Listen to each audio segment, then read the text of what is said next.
Sebelum melanjutkan, jangan lupa subscribe dulu, terima kasih. Bab 370, 10 Huang Yao tidak akan pernah dibandingkan dengan satu Mukiki. Mukiki berjalan ke arah Seng Minglan. Kedua saudari itu kemudian saling berpandangan, meskipun Seng Minglan masih cukup khawatir. Mengapa kamu tidak pergi bersamanya? Tidak ada yang tahu seberapa besar kakak ke-8 akan membuat kakek marah dengan sifatnya yang seperti itu. Kakak keempat, bukankah kau tahu betapa orang tua itu membenciku? Akan mengejutkan jika dia tidak pingsan jika aku pergi dengan Seng Xiao. Mukiki mengangkat bahu. Seng Minglan terkekeh mendengarnya. Itu benar, setelah kakak ke-8 meninggalkan keluarga Seng, kakek mungkin akan sangat membencimu hingga mencabik-cabikmu. Kau sebenarnya tidak perlu terlalu khawatir. Orang tua itu tidak akan membiarkan kejutan apapun terjadi padanya sebelum mendapatkan apa yang diinginkannya. Apakah kau menyalahkannya atas hal itu, Kiki? Itu tidak penting. Dia hanya punya pendiriannya sendiri. Lagi pula, Mukiki tidak akan berusaha mengingat orang yang membencinya setiap detik. Bukankah itu hanya akan membuat hidupnya makin sulit? Mukiki kemudian melihat ke arah para tamu di sekitar mereka, tatapannya akhirnya tertuju pada Sui Hong. Menurutku, hari ini kamu harus fokus pada pria itu.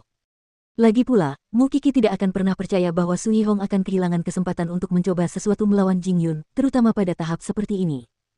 Tentu saja, begitu dia bertindak, Jing Yun juga akan mengungkapkan bukti yang dimilikinya. Jika itu terjadi, bukankah sudah jelas siapa yang akan kehilangan lebih banyak daripada yang bisa mereka dapatkan? Sementara itu, Seng Xiao telah sampai di taman Istana Su dan mendapati lelaki tua itu di bawah pohon, tengah bersandar pada tongkatnya. Melihat penampilannya yang tua namun ramah, siapapun tidak akan mampu menahan diri untuk tidak mendekatinya. Tetapi siapakah yang menyangka bahwa seorang pria dengan ruang sebesar itu bisa begitu keras kepala? Seng Xiao perlahan berjalan ke belakangnya dan berkata, katakan saja jika ada yang ingin kau katakan. Lelaki tua itu segera berbalik dan menatapnya tajam, tongkatnya hampir mendarat di tubuh Seng Xiao. Apa kau akan mencampakkan Huang Yao hanya karena seorang wanita? Kau bisa saja meminta apapun yang kau inginkan. Apa kau hanya merasa puas jika kau selalu membuat masalah? Apakah kau mengancamku? Huang Yao adalah milikmu saat aku dewasa nanti. Kau menghancurkan masa depanmu sendiri. Seng Xiao mendengarkan, berjalan ke pohon dan bersandar padanya sambil tersenyum kecil. Ini lagi. Tidak bisakah kau mencoba sesuatu yang baru? Jika kau tidak berpura-pura meninggalkan Huang Yao, kau tidak perlu mendengarkan omelanku. Orang tua, apakah kau masih berpikir bahwa meninggalkan Huang Yao berarti aku masih bercanda denganmu? Mata Seng Xiao tiba-tiba menajam saat dia menatap orang tua itu dengan serius. Apa, kau tidak memaksaku untuk berkompromi? Lelaki tua itu mencibir. Yang kau inginkan hanyalah agar aku mengakui Mukiki. Kau hanya akan senang jika aku menyerah. Kakek, Seng Xiao memanggil dengan kesungguhan yang langka. Aku ingin bersama Kier, tetapi itu tidak berarti aku harus membuatmu berkompromi dengan kami. Itu bisa dengan mudah dilakukan begitu aku meninggalkan keluarga Seng, jadi mengapa aku harus bersusah payah dan menyiksa diriku sendiri? Hentikan tindakanmu itu. Kau, menyerah pada kekayaan dan kedudukan keluarga Seng. Kekayaan dan kedudukanku tidak diberikan kepadaku oleh keluarga Seng. Kau harus tahu mengapa semua orang memanggilku putra mahkota, itu bukan karena keluarga Seng, tetapi karena aku tidak pernah kalah melawan siapapun. Seng Xiao berkata dengan percaya diri. Itulah sebabnya meskipun aku tidak bersama keluarga Seng, aku dapat membangun Huang Yao lainnya dengan mengandalkan kemampuanku sendiri. Jadi mengapa aku harus tunduk pada kendalimu? Seng tua. Apa yang membuatku rindukan dari Huang Yao, atau bahkan keluarga Seng? Dan karena kamu sangat menyukai nona muda dari keluargaku, kamu bisa menikahinya sendiri sebagai simpananmu. Bukankah itu sempurna? Kau tahu. Mata Old Seng membelalak ke arah Seng Xiao. Apakah kau pikir semua gerakanmu bisa dirahasiakan dariku? Setelah itu, Seng Xiao berdiri tegak.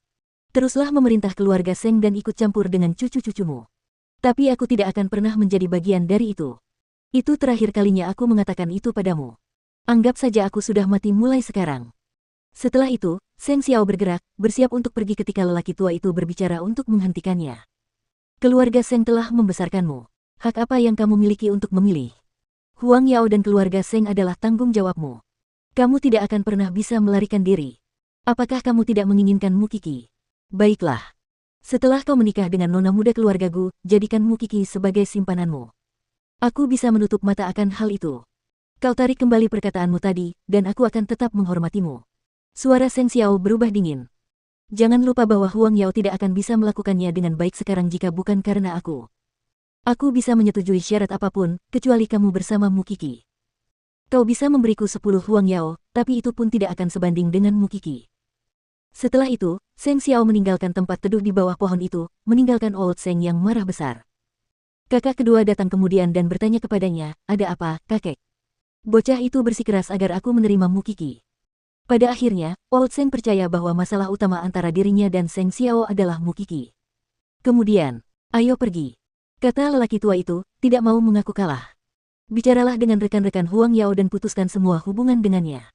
Aku akan melihat siapa yang akan menjadi temannya tanpa perlindungan Huang Yao." Bagaimanapun juga, kakak kedua tahu bahwa Seng Xiao bukanlah Seng Xiao jika dia takut pada hal seperti itu. "Kakek, jaga kesehatanmu. Benar-benar, rasanya seperti aku berutang padanya di kehidupan sebelumnya." Seng Xiao kembali ke ruang tamu, sementara Mukiki berbalik untuk memperhatikan kekasihnya. Seng Minglan menghampiri mereka dengan khawatir. "Apakah kalian sudah bicara dengan kakek?" Seng Xiao mengalihkan pandangannya untuk mengambil segelas sampainya dari salah satu petugas sebelum menyeringai. "Dia masih belum bisa menerima kenyataan bahwa aku telah meninggalkan Huang Yao. Apakah kamu benar-benar tidak akan kembali?" Seng Xiao tidak menjawabnya, dan malah meletakkan satu tangan di bahu Mukiki. "Tapi apa yang akan kamu lakukan jika kamu meninggalkan keluarga Seng? Bukankah kamu harus melindungi Kiki?"